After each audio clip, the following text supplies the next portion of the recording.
আসসালামু আলাইকুম। আলহামদুলিল্লাহ।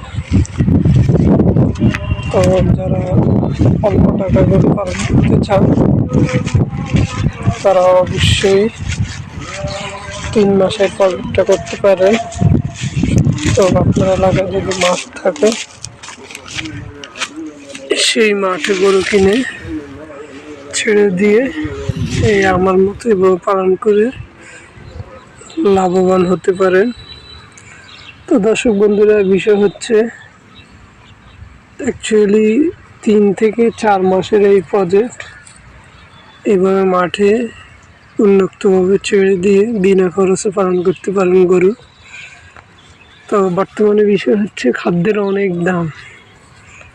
তো সেই ক্ষেত্রে যাদের ঘাসের জমি নাই তারা চাইলে এইভাবে গরুকে লালন পালন করতে পারে। তো এটাতে মোটামুটি লাভবান হওয়া সম্ভব। তো দর্শক বন্ধুরা, আমাদের অনেক ভাইয়েরা রয়েছে বিনা খরচে কীভাবে গরু পালন করবে সেই বিষয়টা জানে না, বুঝে না, নতুনভাবে শুরু করবে, তাদের জন্য আজকের ভিডিওটা।